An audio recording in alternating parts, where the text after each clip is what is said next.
I can cluster them under two headings. One is this parasympathetic paragangliomas, which will present little different. And second one is the pheochromocytoma and sympathetic paragangliomas, which are nothing but chromaffin cell tumors. Chromaffin cell tumors of the adrenal medulla are called pheochromocytomas, and chromaffin cell tumors of the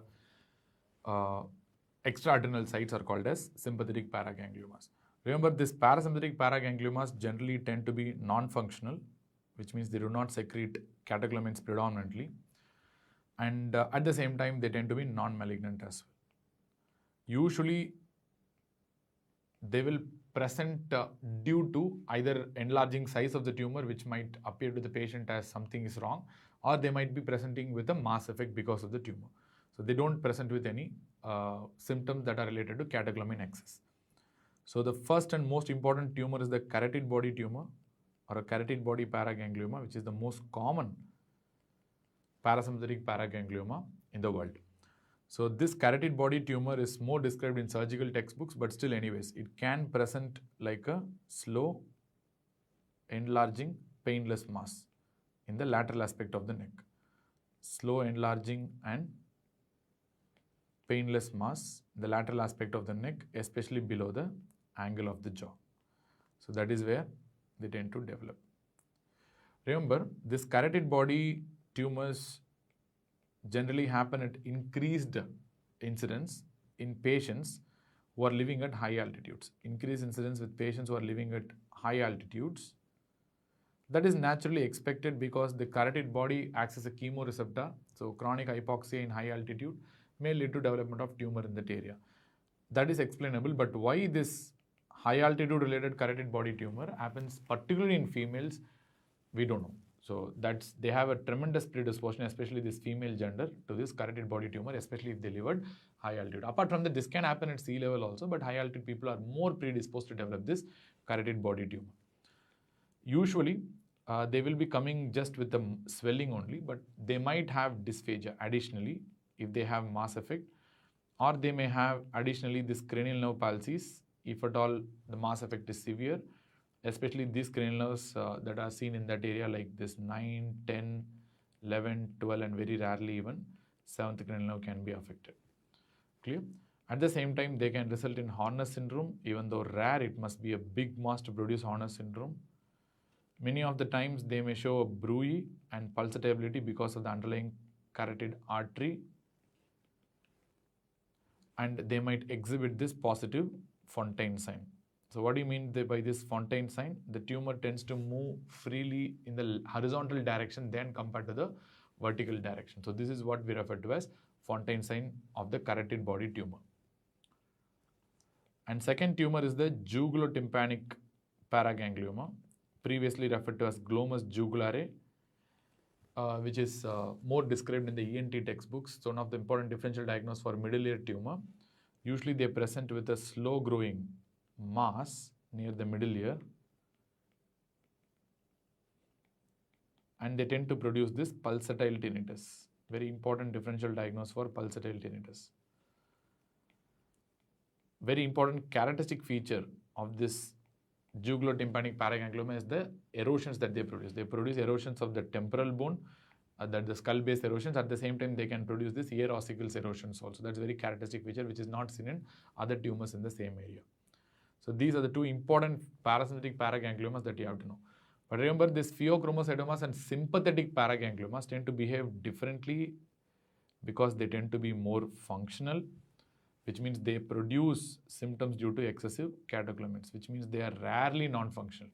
At the same time, there is a slightly increased chance of malignancy compared to parasympathetic paraganglioma. So usually they will present due to symptoms of excessive catecholamines only. And this high catecholamines, we know what symptoms they are going to produce, but with regards to this functioning Pheo-paraganglioma, this becomes very important to understand. So this high catecholamines in functioning Pheo-paraganglioma is going to produce a classic constellation of symptoms referred to as classic 6 Ps. The first P I'm going to talk is about the pressure, that is the elevated blood pressure. So this elevated BP is the most common sign in a patient with a functioning Pheo-paraganglioma. And this high BP can either be paroxysmal, which is the commonest form in approximately 50 to 60% of the patients. Approximately 30 to 40% of the patients, they may even have a sustained elevation of the blood pressure. So which means the traditional belief that pheochromocytomas and paragangliomas cause only paroxysmal spikes in blood pressure is wrong. So they can even have a sustained elevation in the blood pressure and resistant hypertension in 40% of the cases. Remaining 10% may have a normal BP, because I told you already 10% will be non-secretory and they will not produce catecholamines. So that's the reason why they can have a normal BP also with respect to pheochromocytoma. Remember, we don't have sufficient data for paragangliomas, but with respect to pheochromocytomas, this will definitely apply well. And that is the reason, one more rule of 10 you can remember, that 10% will have a normal BP. Already we know different rules of 10. 10% will be extraordinary, 10% will be malignant, 10% will be bilateral, 10% will show calcifications, 10% will present in pediatric population, 10% will be familial, that means it's associated with genetic mutations, 10% will not secrete catecholamines, 10% will be diagnosed as incidentalomas, adrenal incidentalomas, and 10% will have normal catecholamine and they don't secrete catecholamines, and 10% will have normal BP. So these are the different rules of 10s, but these are not important for the exams, to be honest. That's only for trivial purpose, only for your own personal happiness. You need to remember this rule of 10. But apart from that, there is absolutely no importance about this rules of 10s, to be honest. So what is the index case regarding this paroxysmal spikes in the blood pressure? So he's a big VIP. That's an index case actually. That's worth mentioning. So since he is a very big VIP, his BP was routinely measured for months and years. So initially his BP was okay, but one fine day he started developing this sudden increase in the BP. Like for example, he got a BP of 250, 150, just arbitrarily I'm telling. So it was stable for a small period of time. Then once again he used to develop a BP of maybe 200/140. And once again he developed a BP spike of 300/200. So similarly, these kind of spikes continued, and there are some episodes of hypotension also, especially while standing. So similarly, he had different spikes like this, and one fine day he died. And when they autopsied after his death, because he's a big VIP and they didn't properly understand the cause of this elevation of BP and death, they found out there was a 2.5 centimeter pheochromocytoma in the right adrenal gland. And the cause of death is myocardial infarction. This gives a vital clue. One thing that it tells is regarding the paroxysmal spikes in the BP. Second thing, it tells you that most common cause of death in pheochromocytoma is a cardiovascular death, that is myocardial infarction. Like this VIP died, majority of the patients with pheochromocytoma and a functioning Pheo-paraganglioma is going to die of a cardiovascular death only. So who is this VIP? This VIP is none other than the 30th President of the United States. His name is Dwight L. Eisenhower. He's the one who was suffering from pheochromocytoma, and he's the one who died with this pheochromocytoma, and he was the index case after which we properly understood that pheochromocytoma is going to produce this paroxysmal spikes in the BP, and patients are going to die of cardiovascular death and myocardial infarction. Clear? But remember, they can have sustained elevation in the BP also. It's a misnomer that they only produce paroxysmal spikes in BP. They can have sustained elevation in the blood pressure also. That's something you have to understand for sure. And second one is the pain. Second P is the pain, where they can produce headache because of high blood pressure. And this headache is supposed to be the most common symptom of a pheochromocytoma and a functioning Pheo-paraganglioma. So headache may come isolated, or it can be associated with chest pain also.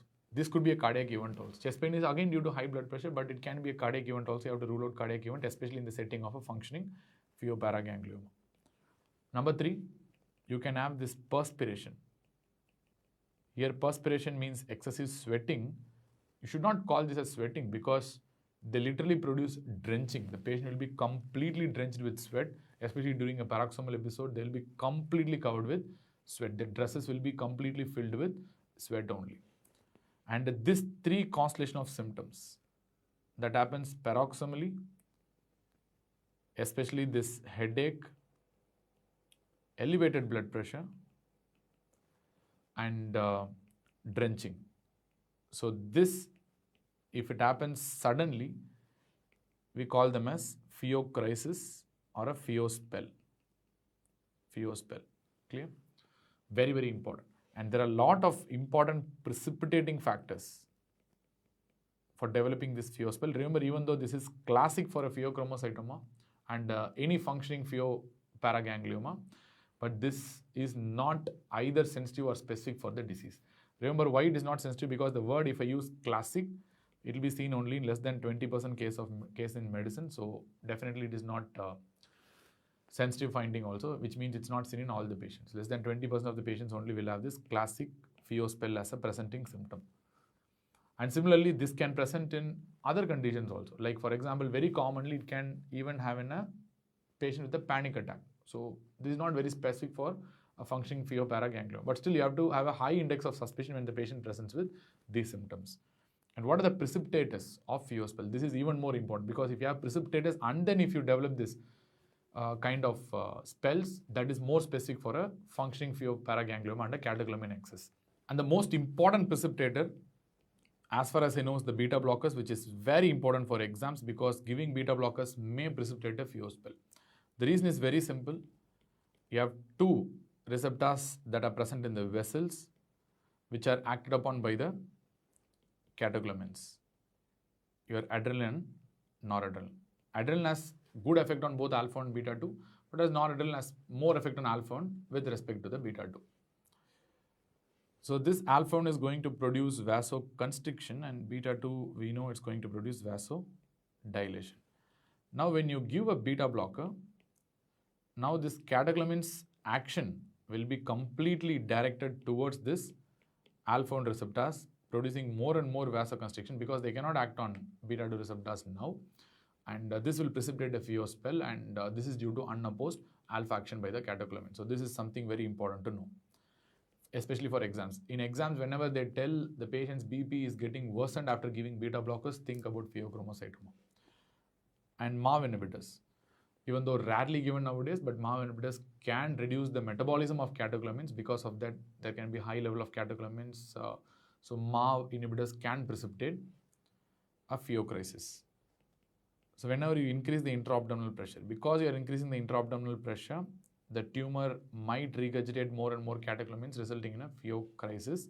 Example is pregnancy or any abdominal manipulation like examination of the abdomen, procedures like colonoscopy or any surgery, especially intra-abdominal surgery, can result in precipitation of a spell.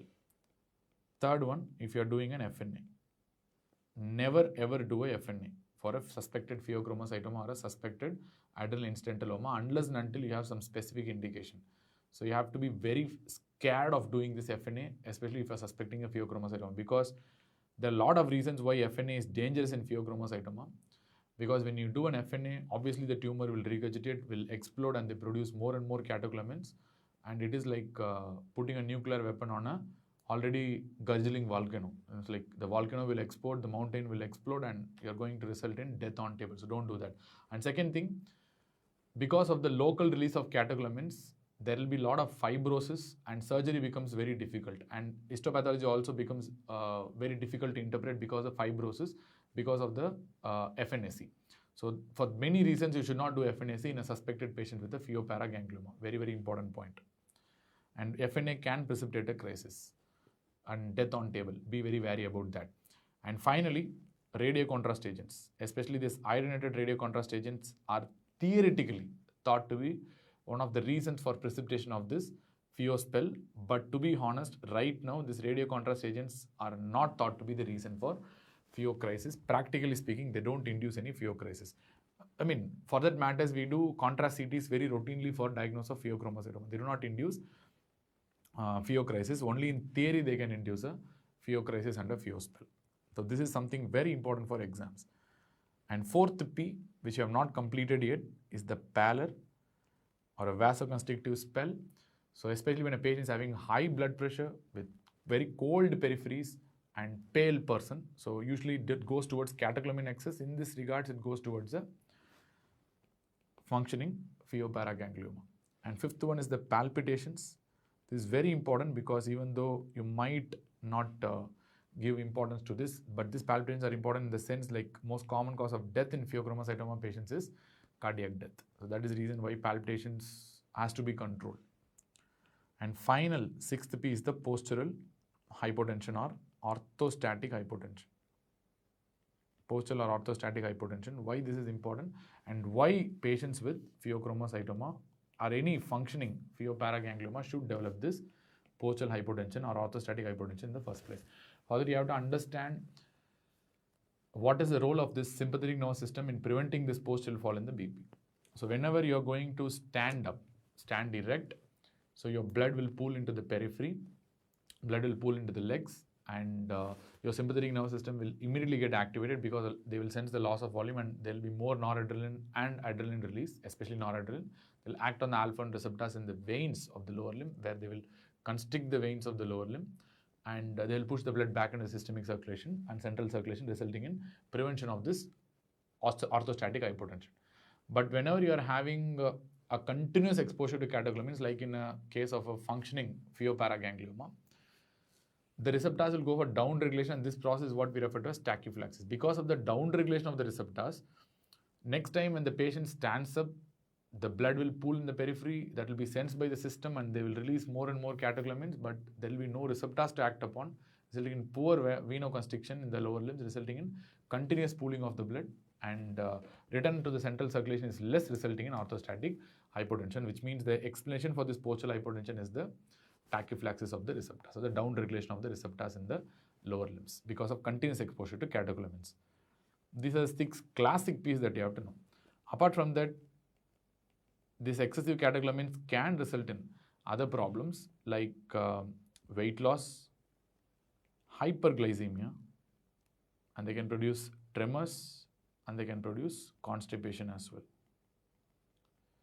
So remember, many students believe it's diarrhea. No, it is constipation because sympathetic excess will result in constipation only and not diarrhea. Only parasympathetic excess will result in diarrhea.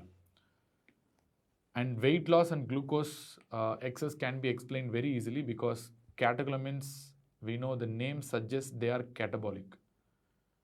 Catabolic in the sense they will convert this muscle proteins to amino acids, especially alanine will be released into the circulation. This amino acids will enter gluconeogenesis. That is the main function of catecholamines, especially during fright, flight and fight reaction. You need more glucose.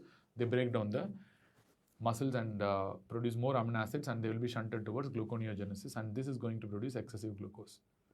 This is okay if you have some flight, fright and fight reaction going on. But when there is continuous exposure to catecholamines, pathologically, there will be continuous catabolic state going on, continuous breakdown of proteins resulting in weight loss and continuous production of glucose resulting in hyperglycemia. One of the important endocrine causes of hyperglycemia is pheochromocytoma and any other functioning Pheo-paraganglioma for that matters.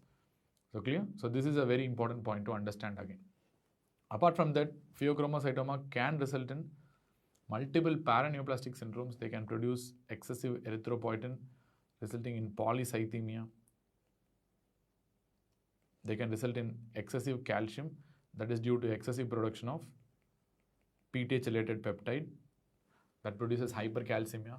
They may produce growth hormone releasing hormone excess, GHRH excess, or they may even produce ACTH excess very rarely, but these are very, very rare. But hypercalcemia can happen in a patient with a functioning Pheo-paraganglioma, especially a pheochromocytoma.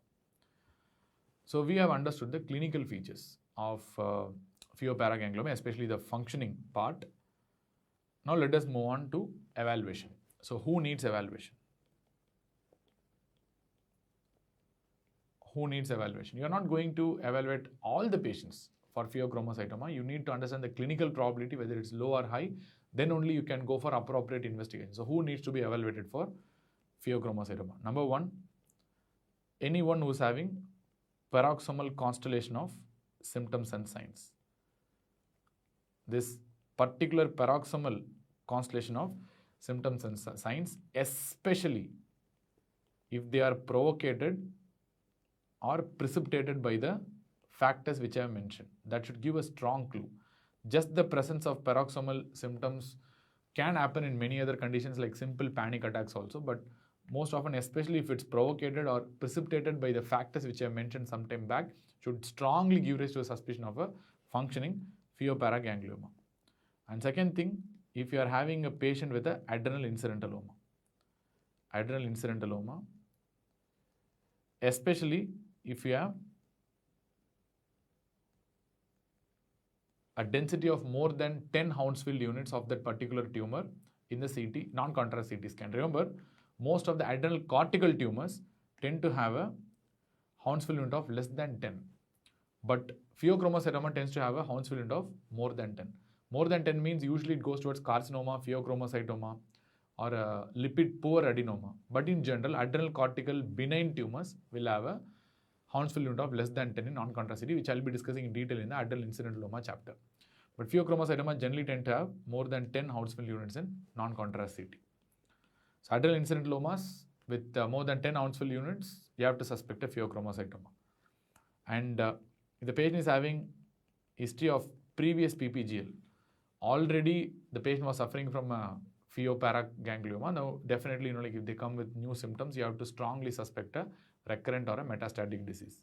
And the final point is the fact that if the patient is having a familial or a genetic predisposition to develop PPGL, like the patient is having known genes that are proposed to cause PPGL, so those patients are at high risk of developing, so you have to evaluate these patients. So these are the group of patients who has to be taken very seriously, and you have to start testing for presence of a functioning PPGL, especially in the presence of symptoms. And what are the testing strategies we have? It's always very important to understand one important fact in endocrinology, that you have to do a hormonal and an endocrine diagnosis first before going to the imaging. If you do an imaging first and the patient comes with adrenal tumor, this is what we face, especially from primary care physicians who send the patient to us. First imaging, adrenal tumor, they themselves will assume it's a Cushing's or a hyperaldosteronism or probably even a pheochromocytoma. That's not to be done, because hypertension can be caused by all these three disorders which I told you, and the tumor can be related to this functioning syndromes, or it may not even be related to this particular tumors, and it can be completely non-functioning, and the hypertension may be an incidental finding. So it will give a huge confusion. So always do endocrine diagnosis first. Once you have done the endocrine diagnosis first, then go to the imaging, and not vice versa, to avoid confusion. In any endocrine disorder, this is the norm. Clear? So with regards to the pheochromocytoma, there are two important tests that you have to know. One is the 24-hour urine fractionated metanephrines, normetanephrines, and catecholamines. Clear? So this is the first test, which has to be compared with the plasma free as well as fractionated metanephrines and normetanephrines. We really do not measure this catecholamines in the plasma, because that will lead to erroneous ranges. So let us compare and contrast. First of all, above which value you can take it as positive. Maybe that is a sign of a functioning Pheo-paraganglioma. Especially the urine values are more than 2 times the upper limit of normal, and the plasma values are more than 4 times the upper limit of normal. That can be taken as a sign of a functioning PPGL for sure. Suppose if the values are only just elevated, like 1 to 2 times the upper limit of normal in case of a urine, or just 1 to 4 times the upper limit of normal in case of a plasma, these values are generally likely to be false positive values rather than a true positive value. So you have to evaluate for false positives in this particular range. Mild elevations will not tell you the patient is having a functional PPGL. You have to be very clear about that. Let us go into the depths of these disorders and how to identify through this test. So first you have to understand that this urine test on paper is more specific than sensitive, whereas this plasma test on paper is more sensitive than specific, which means since it's a specific test, we tend to confirm the presence of the disease, which means you have a statistical mnemonic, isn't it? Spin and snout, where specific test is to rule in a disease and sensitive test is to rule out a disease. Similarly, since this test is more sensitive than specific, we tend to rule out functioning PPGL using plasma test. So that gives to one important understanding that usually for low clinical probability and low risk patients, we generally tend to do a urine test, especially for sporadic cases, which means, what do you mean by sporadic cases? Those who do not have any family history or a prior history of PPGL, and they just walk into your OPD and you suspect a pheochromocytoma in them based on the clinical features. That is suggestive of a low risk patient. So in those patients, it's better to go for a urine test. I mean, for that matters, if they ask you, any patient who walks into the OPD suspecting a pheochromocytoma, what test you will do? Do a 24-hour urine test. That's all. That's the test that we prefer, and that's the test you have to answer in the exams as well. Plasma test, usually done for high-risk patients. What do you mean by high clinical probability and high risk? Those who are especially having a prior history of PPGL, Pheo-paraganglioma, or those who are having a familial predisposition, family history of PPGL. So these patients are deemed to have high risk. So in these patients, it's better to do a sensitive test. It's better to rule out rather than confirming the disease. So what are the cutoffs that you have to know? The normetanephrine is more than 900 microgram per day because it's a 24-hour urine sample. If the metanephrines are more than 400 micrograms per day, if the norepinephrine is more than 170 micrograms per day, if the epinephrine is more than 35 micrograms per day, and if the dopamine is more than 700 micrograms per day. These are the cutoff. These are naturally adjusted to our more than 2 times the upper limit of normal range. So beyond this cutoff, it is confirming the presence of a functioning PPGL. On the other hand, the cutoffs for plasma value should be a little different because you are trying to rule out a disease. Rule out means below a particular cutoff, if you have the values, you can rule out the disease. Like for example, if you're taking the sample in supine posture, which is the best sample, especially if the patient is in supine position for 30 minutes, then you take the sample for metanephrine, non-metanephrine. That's the best sample that you can take. In supine postures, if you have a non-metanephrine value of less than 0.66 nanomoles per liter, or metanephrine values less than 0.3 nanomoles per liter, that definitely rules out the possibility of a functioning PPGL. If the patient is in non-supine or ambulatory position, and if you have taken the normetanephrine, still not the best sample, but still if the normetanephrine values are less than 0.9 nanomoles per liter, and if metanephrine values are less than 0.5 nanomoles per liter, so below these values, it can rule out a presence of a functioning PPGL. Remember, even though I told you high risk population, low risk population, for selected population you perform urine, for this population you perform plasma, it's nothing like that. You can perform either a plasma or a urine test for any individual, irrespective of risk, whether low risk or high risk doesn't matter. It's just that you have to prove the patient is having significant elevation of metanephrines and non-metanephrines. Clear? If you prove that, that is enough. It's not like you have to do selectively this test only for this particular patient. You just prove there is significant elevation of metanephrine and normetanephrine in any patient. Doesn't matter. That confirms the presence of a functioning PPGL. This is for practical reasons and practical purposes. But for all theoretical purposes in exams, if they ask you the best sample, always go for urine sample because this urine sample has much lesser false positives compared to the plasma sample. That's why. So now, how we are going to approach a patient with suspected PPGL. So in this regards, first see the clinical likelihood. What is the clinical likelihood? Clinical likelihood can be high or clinical likelihood can be low or medium. So if clinical likelihood is high, you do a biochemical testing. I always told you, any endocrine diagnosis should always start with biochemical testing and hormonal analysis. Obviously, if clinical suspicion is low or medium, in this setting also you are going to do a biochemical studies only first, hormonal analysis. Biochemical testing can be negative or positive. If biochemical testing is negative, I clearly told you there is nothing like false negative for a metanephrine and a normetanephrine, which means it clearly rules out a functioning PPGL. It is not possible, which means you can just reassure the patient. Nothing else needed to be done.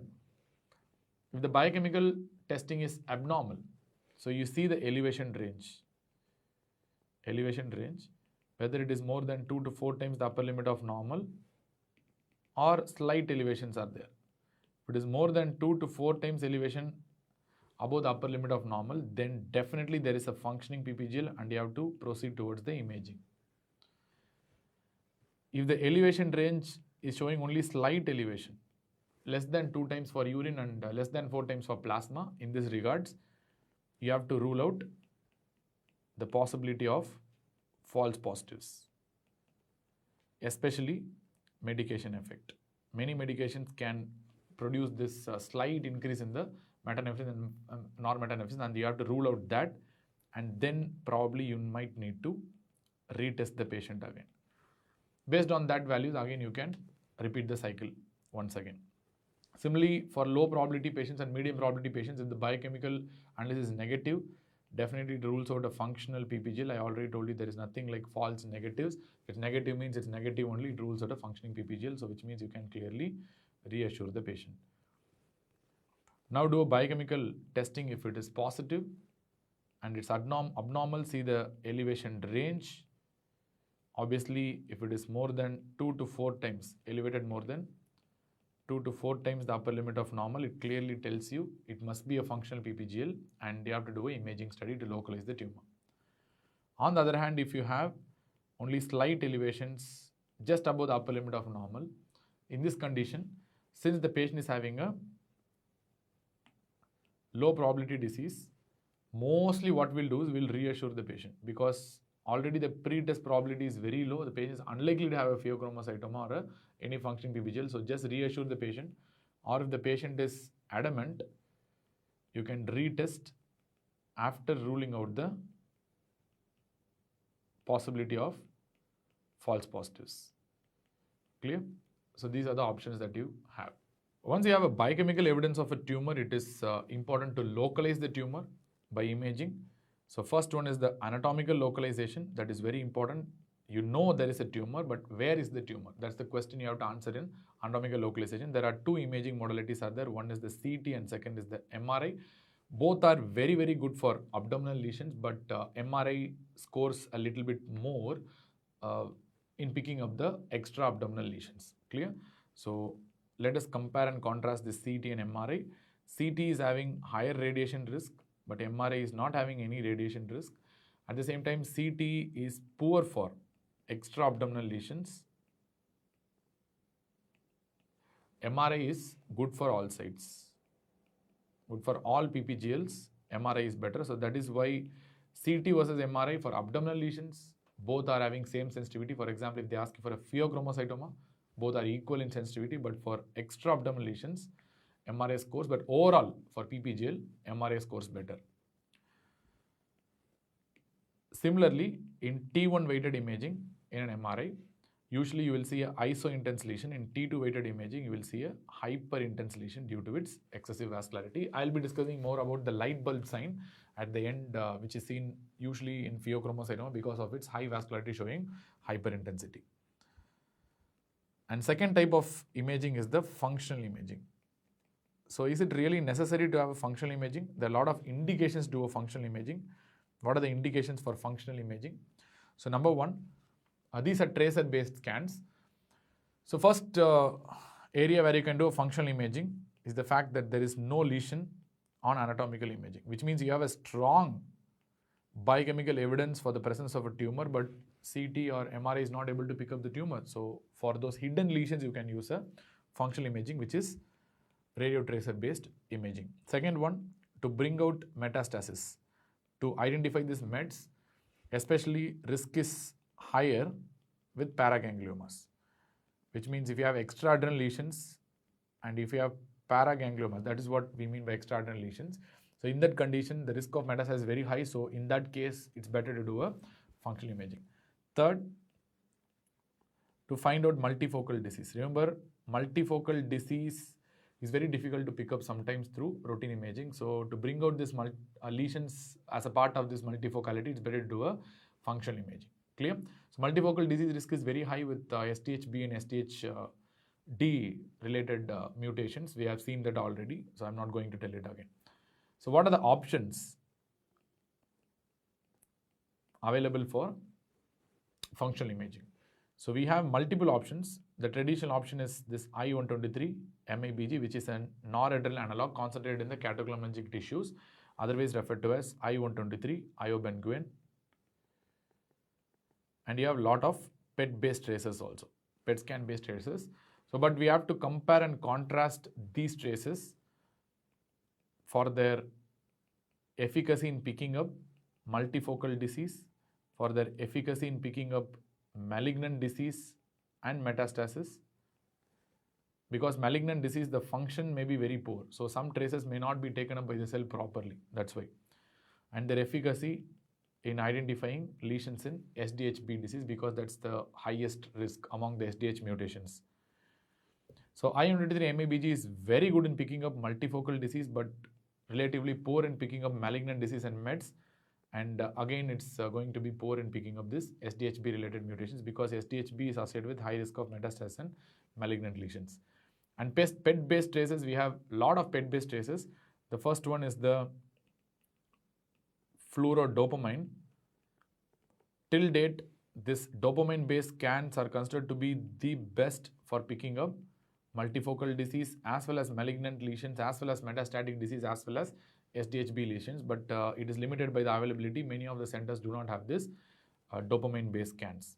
You have this fluorodopa also, DOPA-based traces also, which is very good in picking up multifocality, moderate in picking up this malignant disease and metastatic disease, and very good in picking up this SDHB related disease. And third one, we have this fluorodeoxyglucose, that's called FDG, or simply called as fluorodeoxyglucose, which is very, very good in picking up malignant disease and metastasis, but moderate in picking up this multifocal disease, and little bit moderate to poor in picking up this SDHB mutations. Remember, whenever you think about a malignancy, if they ask you the best tracer, and for metastasis picking up, the best tracer is FDG PET only. But overall best is this dopamine only, but best tracer is FDG PET for picking up metastasis and malignant disease. And you can have other gallium-based tracers also. These are based on somatostatin analogs like dotatate, like octreotide. We have dotatate and dotatalk.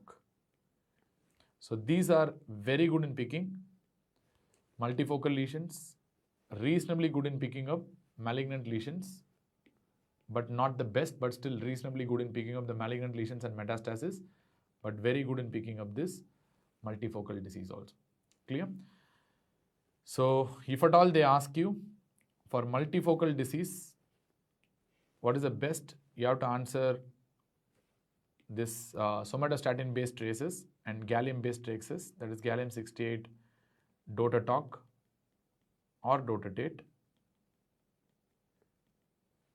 For this I-123, MABG is also good for that purpose, and your dopamine scans are also better, and your DOPA scans are also better.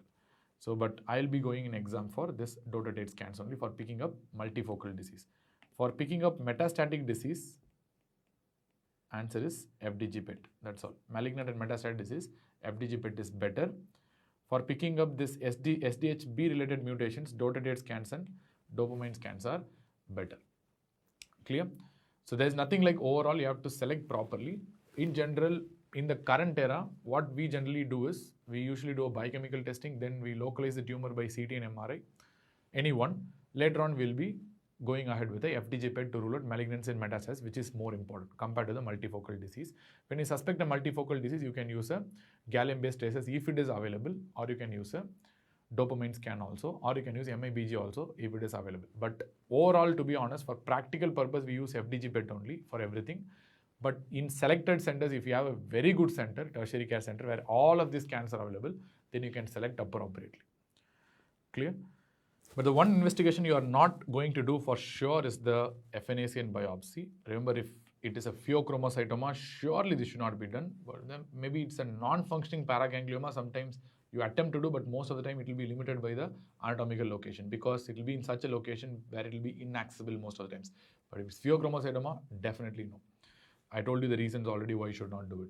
Obviously, once you have done the biochemical confirmation, once you know the tumor is there, it's better to remove it. So that's the next step. Treatment, surgery, treatment of choice. Even for malignant tumors, And metastatic disease also, the primary tumor should be resected and debulked to give a good quality of life for the patient. So surgery is going to be invariably the treatment of choice. What surgery you will prefer depends. But before that, you have to give an adequate pre-operative preparation. That is very, very important, where you have to control the BP, give cardioprotection, give a good hydration. All these things are very important. So for pre-op preparation, you start around day 14 before surgery. That's what minus day 14. Around 10 to 14 days before surgery, you try to control the BP by giving alpha blockers.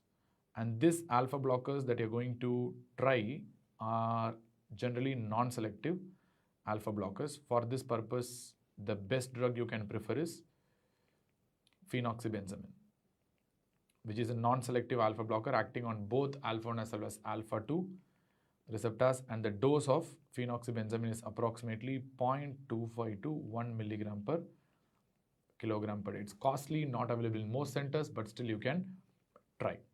But you have some alternative alpha blockers which also can be tried. For example, phentolamine, which is available IV, which is another alpha-1 as well as alpha-2 blocker. Then you have selective alpha-1 blockers like prazosin, doxazosin as well as terazosin. You can try. These are selective alpha-1 blockers. Clear? So, but around day 10, like 7 to 10 days before surgery, definitely you have to start with hydration. Good hydration, because of two reasons. Pheochromocytoma itself is a state of low volume, and at the same time when you give alpha blockers, they will produce peripheral vasodilation, and there will be exacerbation of hypovolemia and orthostatic hypotension. So to combat that, you have to give a good hydration and a high salt diet. And this hydration and high salt diet will even prevent intraoperative hypotension that you're going to encounter after removal of the tumor, which I'll be discussing subsequently. So hydration is a very important now. So the idea of this hydration as well as this alpha blockers is to stabilize the BP. That is the idea. Stabilize the blood pressure, which means you have to maintain blood pressure at a proper range. At the same time, you have to prevent this orthostatic hypotension also, which is exacerbated more when you give an alpha blocker. So how will you do that? What will be the target BP? The target will be, if it's a supine or a sitting BP, it should be less than 120/80. At the same time, the standing SBP should be more than 90 millimeters of mercury. Standing systolic blood pressure should be more than 90. This is to tell that the patient is not having significant orthostatic hypotension, and which means it's a sign of a hypovolemia. And this is to tell that the patient is having good BP control, not having hypertension also. But I don't know why Harrison tells you a very different range, less than 160/90, which is usually not followed under common endocrinological practice, but still, since this is a range mentioned as an, I'm telling that also, but in general, that's a BP that we'll prefer. So once we done our hydration and have stabilized the BP, we have to give cardioprotection. So this cardioprotection is very, very important, because this is one of the important reasons for mortality and death in these patients. Remember, you have blocked the alpha, but still the beta receptors are still active, which might be acted upon by the catecholamines, producing more tachycardia and more cardiac related issues. So around day 2 to 3 before surgery, you will be starting with beta blockers for cardioprotection. In general, you can either prefer a non-selective beta blocker like propranolol, or even you can prefer a selective beta blocker like metoprolol. In my practice, I generally prefer a selective beta blocker like propranolol, because I want that beta-2 action to be going on, because beta-2 action will produce vasodilation, isn't it? So that catecholamines acting on beta-2 will produce vasodilation. That's Dale's vasomotor phenomenon. So this is how Dale proved that the existence of different receptors in the body. So you have alpha-1, you have beta-2, both are on the vessels. Alpha-1 produces vasoconstriction, beta-2 produces vasodilation. We know that. What Dale did is, first he gave epinephrine, which acted on alpha-1 receptors more. Still it does act on beta-2, but it's a very powerful alpha-1 agonist which produce vasoconstriction, which increase the BP. So second experiment by Dale was conducted in the presence of a beta blocker. So alpha blocker. So he gave an alpha blocker. So once he has given alpha blocker, he has infused this epinephrine. So once he has infused this epinephrine, in the presence of an alpha blocker, epinephrine cannot act on alpha receptor. So now it can act only on beta receptor. That is the beta 2 receptor, which produced vasodilation and fall in the BP. So this is what we refer to as Dale's vasomotor reversal phenomenon. And this is what we are trying to utilize in patients with pheochromocytoma and functional PPGLs.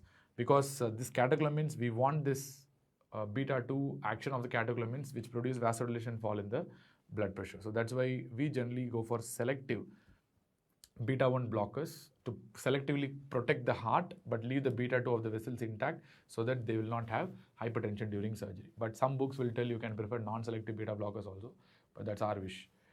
So in general, in our setting, we prefer selective beta blockers like metoprolol, which is much more effective. And day 0, where I'll be performing a surgery. What surgery will be performed will be dependent. In sense, I'll be preferring adrenalectomy only. There is no doubt about that if it's a pheochromocytoma, or I'll be resecting the PPGL wherever it is. So adrenalectomy can be laparoscopic or open. So for a simple pheochromocytoma, only adrenal involvement, I'll be going for laparoscopic adrenalectomy. If it's a paraganglioma of the abdomen, I cannot do only adrenalectomy. I have to open the patient, right? So I'll be going for open surgeries if it's a paraganglioma, not open adrenalectomy. Paraganglioma means it's not in the adrenal gland. I'm talking about general open surgeries where I'll be performing if it's a paraganglioma. If it's a simple pheo, I can just go for adrenalectomy. If it's a paraganglioma, I'll be generally going for open surgeries. So what are the problems I'll be facing intraop?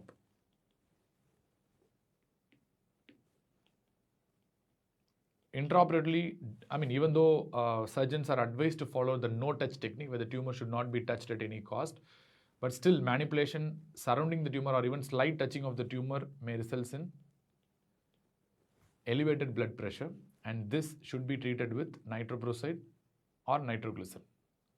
They respond very well to this, nitroprusside or nitroglycerin. In general, we prefer nitroprusside, but you can use nitroglycerin also. After the removal of the tumor, they'll go for sudden hypotension.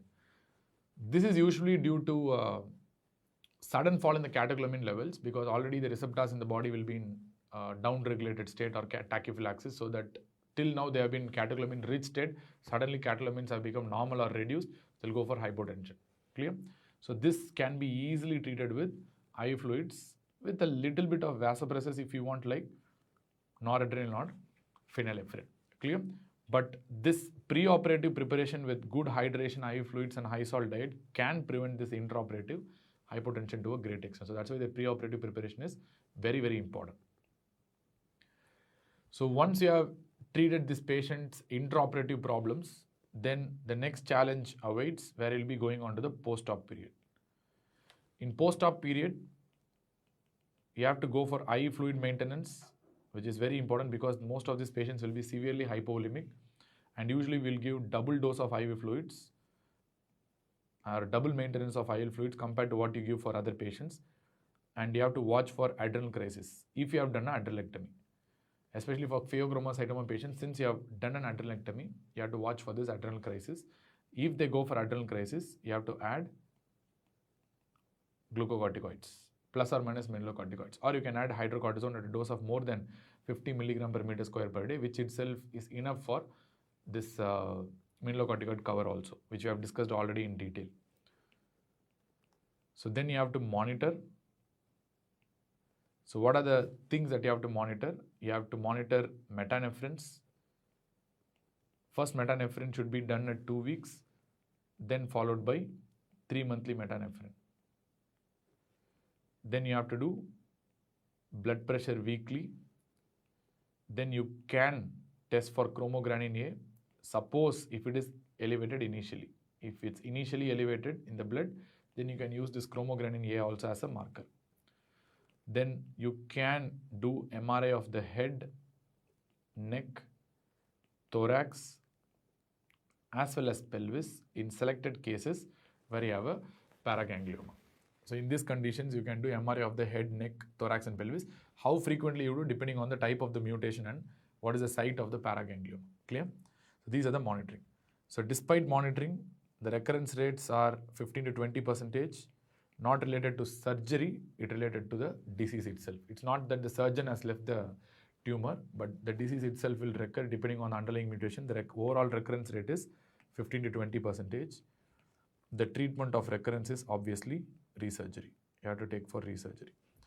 So first you have monitored. So what about if the disease is metastatic? How will you manage this metastasis? It's very difficult.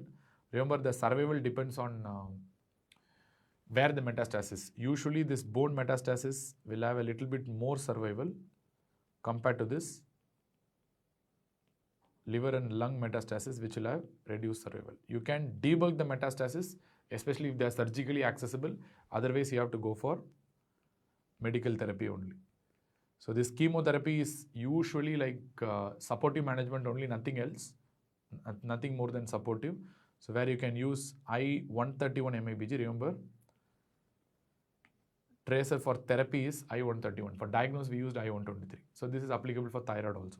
I-131 MABG, remember, but considered to be the best. If at all, they can take up I-123 because MABG is not taken up properly by malignant cells. We have shown that, but to be honest, for metastasis, the best therapy right now available is this I-131 MABG only. But it's very, very toxic.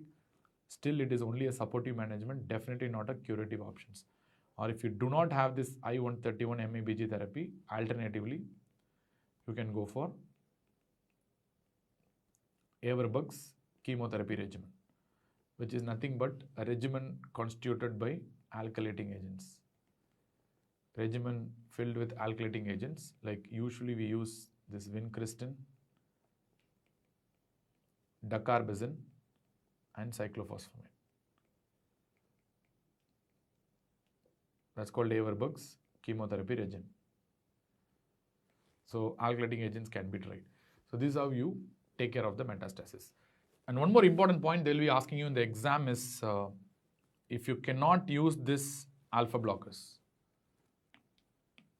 which means the patient has developed intolerance to alpha blockers, like severe postal hypotension, giddiness, falls. So in this setting, what you will use? You can use calcium channel blockers. You can use another antihypertensive called metyrosine, which is a tyrosine analog, which inhibits the tyrosine hydroxylase enzyme, or you can use this nitroglycerin or nitroprusside as well. Clear? Fine. So these are the options available. Now you have done a surgery. Now obviously after you have done a surgery, you have to send the sample for histopathological examination. But the most important point with regards to the histopathological examination is the fact that it cannot rule out malignancy. Cannot rule out malignancy, which I told you multiple times. Vascular invasion is a common feature of even benign paragangliomas and pheochromocytoma. So you cannot rule out malignancy based on histopathological examination. And the histopathological examination is findings are common for all PPGLs, which means for pheochromocytomas, paragangliomas, you will see a very similar finding. There is no difference. So what will be the common findings that you will see? The first one is the Zell-Ballen arrangement. That is nests of tumor cells with surrounding sustentacular cells, which will be staining S100 positive. And they will have a rich fibrovascular stroma. So let us put this into perspective. So the patient is going to have different nests of cells like this. Let me draw it. So the patient will be having nest of cells, and this is what in German, this nest is what we refer to as Zell-Ballen arrangement. So surrounding in the periphery, there will be this sustentacular cells, and these sustentacular cells are going to stain positive for S100. That's very important. S100 positive. And coupled with that, they will be having a good fibrovascular stroma. So it's a very hypervascular tumor, so they will be having a good fibrovascular stroma. When you are going to stain these cells, this nests of cells, these are the tumor cells actually, they will be polygonal in shape. These are polygonal epithelial cells. And what are the positive stains you will be encountering with this? So they might be positive for this chromogranin A and synaptophysin. So this positivity for chromogranin A and synaptophysin tells two things. One, this tumor is of neuroendocrine origin. So this positive staining for chromogranin A and synaptophysin can be seen in any neuroendocrine origin tumor. So that's fine. So second most important point is, if your specimen is taken from the adrenal gland, it rules out an adrenal cortical tumor. It cannot be a cortical tumor at all, because cortical tumors, embryologic origin is completely different. It's not neuroendocrine origin, so they will not be positive for chromogranin A and synaptophysin. So that is the advantage of using this stain. And it can also stain positive for tyrosine hydroxylase, which tells you the tumor is catecholamine secreting, and this tumor may also be positive for neurofilaments. Clear? So these are the important data that you have to know with regards to the histopathology. And you have some scores that can predict malignancy, because I told you there is metachronous metastasis also, which means it can take a while for metastasis to develop. So to predict malignancy, there are some histopathological scores. Histopathological scores, whether possibly it could be a malignant lesion or not. So we have two scores. One is called a PAS score, that's called pheochromocytoma associated scaled score. Second one, we have a GAP score also. So PAS score was given in 2002 and GAP score was given in 2014 by Kimura. And we still, both have their own advantages, but still we prefer the PAS score because of its simplicity. Usually if the PAS score is less than 4, it takes into account a lot of details about the tumor, including the size of the nest and vascular invasion, mitotic index, Ka67, a lot of things it takes into account. If it's less than 4, it is likely to be a benign tumor, and scores more than 6 tells you it's likely to be a malignant tumor. 4 to 6 is indeterminate, we can't tell. So more than 6 is likely to be malignant. Remember, if you don't see any metastasis and the score is more than 6, it indicates a very close follow-up is needed. The PAS score is more than 6. 4 to 6, you can do an intermediate follow-up. Less than 4, the follow-up can even be, imaging can be done even at a infrequent interval, so no problem. So that's the advantage of this course, but in exam you might be asked about the names of the scores, but be careful about that. Apart from that, it's not that important.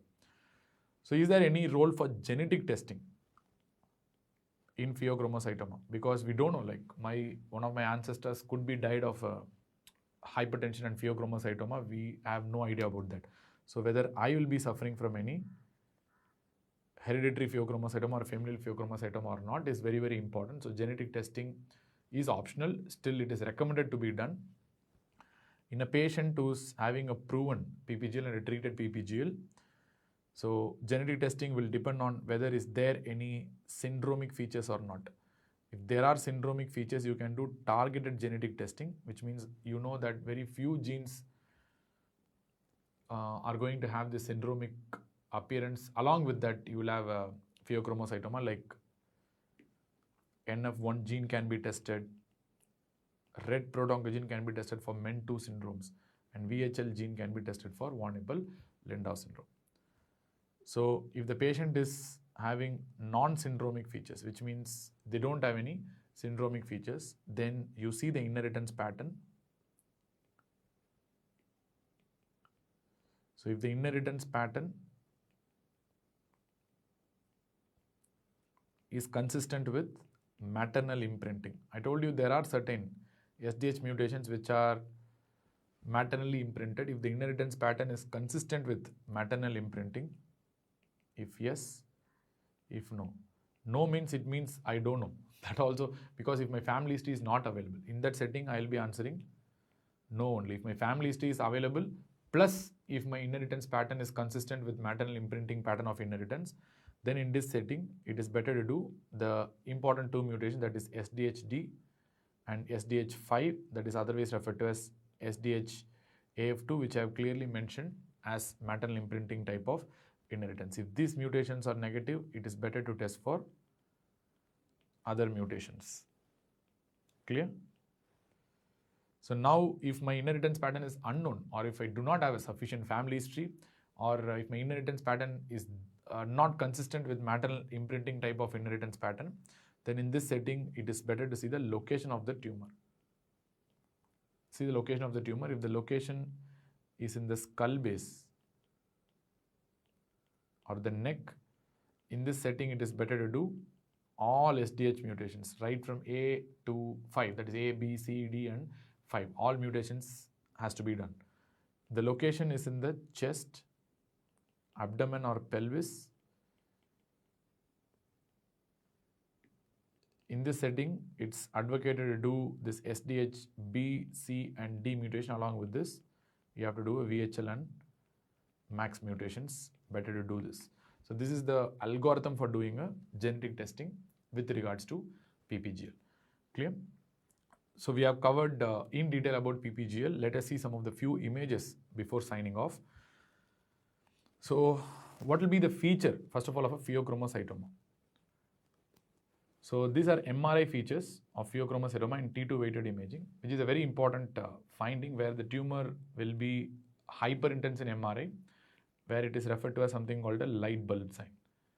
So it will be bright and glowing. So that's called light bulb sign, where you can see the tumor here and here as well, bilaterally in this setting. So in a T2 weighted imaging, you have to know about this light bulb sign, even though it is not specific for pheochromocytoma, but still it can be asked in exams. Light bulb sign for pheochromocytoma.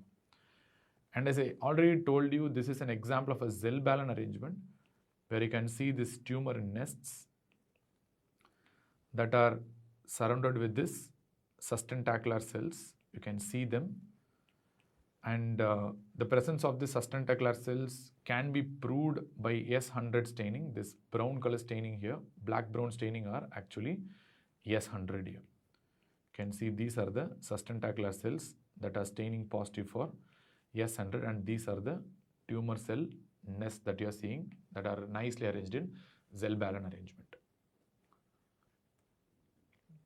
And CT appearance of the tumor is also very important, especially for a pheochromocytoma. For a pheochromocytoma adrenal tumor, CT will usually show more than 10 Hounsfield units in unenhanced CT. In a non-contrast CT, in unenhanced nature, it will be having more than 10 Hounsfield units density. Less than 10 Hounsfield units usually go towards adrenocortical tumor, especially a benign adenoma. It will be having more than 10 Hounsfield units. When you give a contrast CT, the Hounsfield units will increase because they are hypervascular, and they will show a delayed washout. Very important. Compared to the benign adrenocortical tumor like benign adenoma, they will show a delayed washout. At the same time, they can show areas of necrosis and hemorrhage. Necrosis and hemorrhage. Remember, this is exactly opposite to that of what you see in a classic benign adrenocortical adenoma, which is non-functional. Like for example, your CT Hounsfield unit density will be less than 10. Your contrast will show faster washout, and there will be no areas of hemorrhage and necrosis.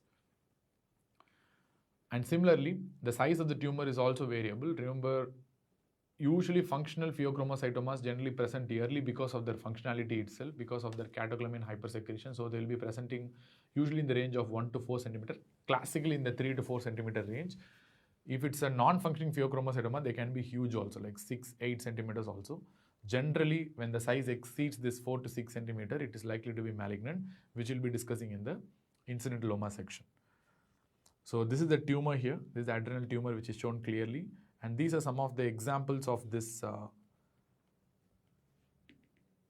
PET scanning and I-123 MABG scanning, which is showing a multifocal disease. You can see you have an adrenal disease and you have an extra-adrenal disease as well.